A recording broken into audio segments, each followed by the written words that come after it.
नमस्कार दोस्तों, स्वागत है आप सभी का आपके अपने YouTube चैनल में जिसका नाम है बोर्ड परीक्षा। दोस्तों, आपको पता है कि बच्चों का जो त्यौहार होता है, मतलब कि बोर्ड परीक्षाओं का समय वो प्रारंभ हो गया है।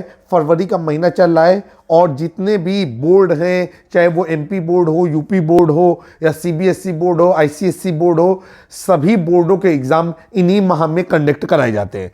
तो इस समय जो एक्सपर्ट हैं वो विभिन्न अखबारों के समाचार पत्रों के माध्यम से या वेबसाइटों के माध्यम से अपनी राय बच्चों के सामने प्रस्तुत कर रहे हैं ताकि वो एग्जामिनेशन प्रेशर को डील कर सकें और एग्जाम में ज़्यादा से ज़्यादा नंबर सब्जेक्ट पे प्राप्त कर सकें। तो इसी क्रम में आज हम आई नेक्स्ट अखबार में एक्सपर्ट की राय जो निकली हुई है उसे लेकर के आए हुए हैं और ये एक्सपर्ट की राय हिंदी विषय के लिए है और ये वरदान इंटरनेशनल एकेडमी लखनऊ की जो मैडम हैं उनके द्वारा दिया गया है। तो सबसे पहले क्या है कि व्याकरण पर खास ध्यान दें, मिलेंगे अच्छे नंबर। अगर हिंदी में आपका व्याकरण अच्छा है तो निश्चित ही आप हिंदी में अच्छे नंबर प्राप्त कर सकेंगे।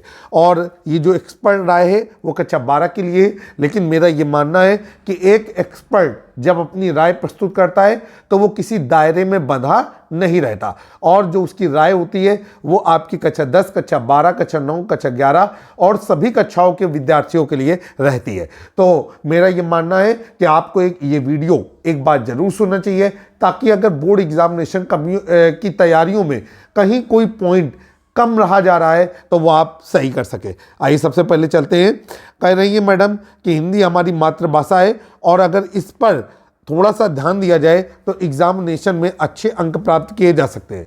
देखिए, मैं आपको बताना चाहता हूं कि यूपी बोर्ड का खास नियम है कि 5 सब्जेक्ट में आप फेल हो जाइए तो कोई दिक्कत नहीं है, लेकिन अगर आप हिंदी में फेल हो गए तो आपको फेल माना जाएगा। तो यहाँ पर अब देखते हैं कि एक्सपर्ट होने के नाते इन्होंने क्या कह राय प्रस्तुत की है।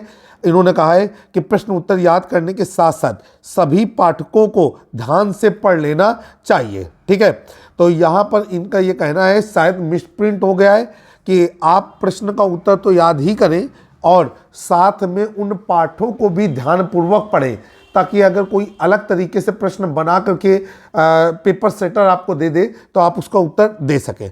फिर है, पाठ्य पुस्तक में दिए गए सभी पाठों की विषय वस्तु को समझना जरूरी होता है। ऐसा आप कर लेते हैं तो आप बाहर से जितने भी प्रश्न बनेंगे उन सारे के सारे प्रश्नों को अच्छी तरीके से डील कर पाएंगे। इसके बाद है, लिखने का अभ्यास जरूरी है ताकि वर्तनी में होने वाली गलती को सुधारा जा सके। मैडम से मैं पूरी तरीके से सहमत हूँ। अगर आपने कितना भी अच्छा पढ़ रखा है लेकिन लिखने का आपको अभ्यास नहीं है या कुछ देर लिखने के बाद आप थक जाते हैं तो कितना भी पढ़ लेंगे पेपर में आप अच्छे नंबर गेन नहीं कर पाएंगे। और लिखने के साथ साथ आपको ये भी ध्यान रखना है कि अंग्रेजी और हिंदी में राइटिंग का विशेष महत्व माना जाता है। तो जब भी आप किसी चीज़ को लिखें तो राइटिंग का विशेष महत्व रखें ताकि जो आप का एग्जामिनर है जब वो आपकी कॉपी को चेक करे तो उसको गुड फील हो सके। आइए आगे चलते हैं। लेखन कार्य के लिए घड़ी देखकर समय के अनुसार प्रश्नों को हल करने का अभ्यास जरूरी होता है। अगर आप ऐसा करेंगे तो निश्चित ही सभी सेक्शन निर्धारित समय पे हल कर पाएंगे और पेपर को सही तरीके से पूरा कर पाएंगे। लेखन कार्य को अच्छा करने के लिए समाचार पत्र को पढ़ना, समाचारों को सुनना,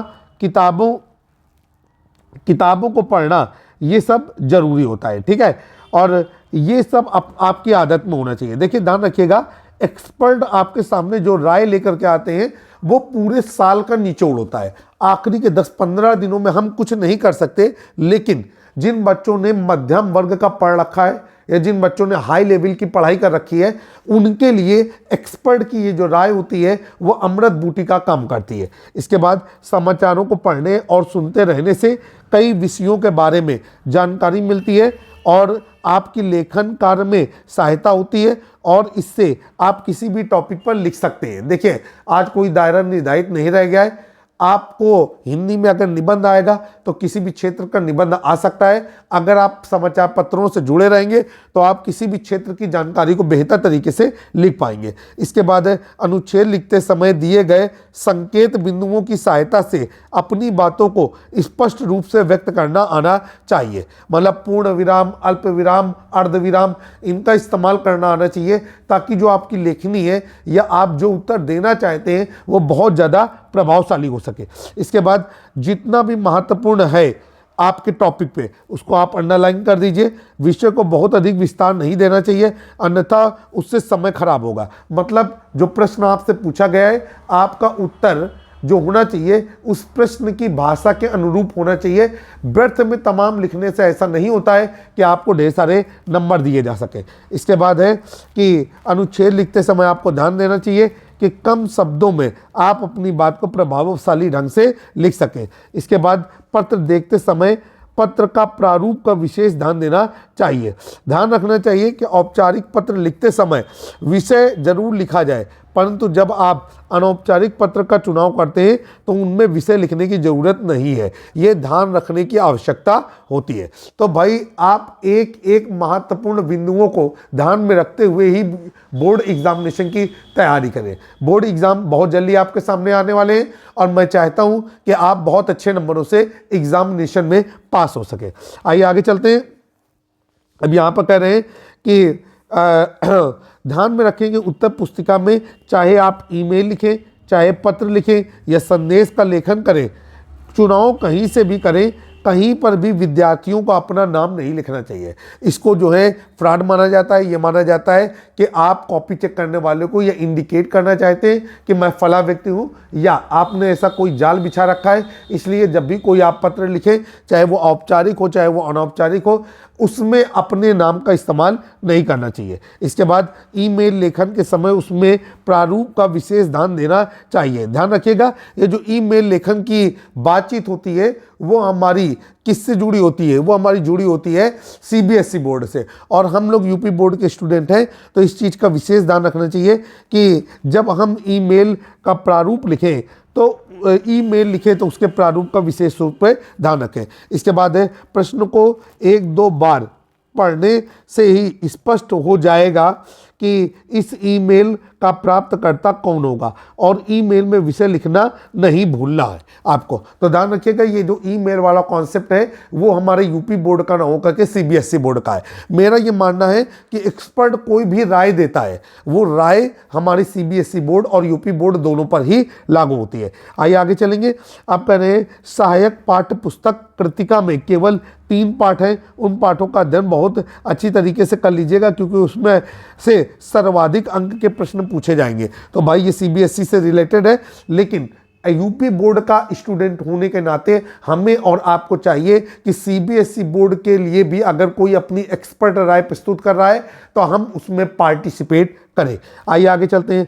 कह रहे हैं व्याकरण का अभ्यास बहुत अच्छी तरीके से कर लेना चाहिए, क्योंकि व्याकरण में अगर आप सभी प्रश्न सही करते हैं तो आपको पूरे पूरे नंबर मिलते हैं। इसके बाद करें वाक्य, वाच्य, पद, परिचय और अलंकार के नियमों का आप रोज अध्ययन करें और रोज दोहराएं। अलंकार के नए नए उदाहरणों को आप याद करें ताकि आपकी जो लेखनी है वो बहुत ज़्यादा प्रभावशाली हो जाए। इसके बाद करें गद्य और पद्य खंड से पूछे गए प्रश्नों का उत्तर लिखते समय महत्वपूर्ण बातों को आप रेखांकित करते चलें। फिर इसके बाद करें कि पत्र या ईमेल या अनुच्छेद लेखन का नियमित रूप से अभ्यास करें ताकि उसमें आपकी भाषा प्रभावशाली रहे। हिंदी आपकी बोलचाल की भाषा है, इसलिए थोड़ा बहुत तनाव ना लें, थोड़ा ध्यान दें। थोड़े ध्यान देने से ही आप हिंदी विषय में अच्छे नंबर प्राप्त कर सकते हैं। हम लोग बचपन से जब पैदा होते हैं तो हिंदी में ही बात करते हैं, इसलिए एक्सपर्ट का कहना है कि आप इसको लेकर के बिल्कुल भी परेशान ना हो। इसके बाद नियमित रूप से अनुलोम विलोम करें। ठीक है, ये योग की एक मुद्रा है। अनुलोम विलोम यूट्यूब में डाल करके आप देख सकते हैं कि अनुलोम विलोम कैसा किया जाता है। इससे आपका मन मस्तिष्क स्थिर रहता है। आगे चलेंगे। संतुलित और पौष्टिक भोजन का इस्तेमाल करें। पुराने प्रश्न पत्रों को घड़ी देखकर पुराने प्रश्न पत्रों को घड़ी देख करके हल करें। फिर इसके बाद कहा जा रहा है कि सभी विषयों के प्रश्न पत्र 2.5 घंटे में हल करने की कोशिश करें, और जो आखिरी का आधा घंटा बचा हुआ है उस आधे घंटे में आपको चाहिए कि रिवीजन का कार्य पूरा कर लें ताकि कोई भी प्रश्न ना छूटे। ठीक है, इसके बाद फिर हम आगे चलेंगे, कह रहे हैं कि पुस्तक में दिए गए सभी पाठ महत्वपूर्ण है, इसलिए आप किसी भी बोर्ड के स्टूडेंट हैं, आप इन पाठों का अध्ययन जरूर करें। तो मेरा ये मानना है कि जो मैडम है मयूर कशी मैम, इनका जो इन्होंने अपनी एक्सपर्ट राय आपके सामने प्रस्तुत की है वो आप सभी लोगों को अच्छी तरीके से समझ में आई होगी। और एक एक्सपर्ट की राय को सुनना बहुत ज़्यादा जरूरी होता है, क्योंकि उनके अंदर एक तरीके का एक्सपीरियंस छुपा होता है जो वो सालों पढ़ाने के बाद प्राप्त करते हैं। तो इसी तरीके की और अन्य एक्सपर्ट राय के लिए या फिर मैथमेटिक्स के सॉल्यूशन के लिए जुड़े रहें आप अपने यूट्यूब चैनल से जिसका नाम है बोर्ड परीक्षा। जय हिंद, जय भारत। जल्द फिर से मुलाकात होगी। नमस्कार।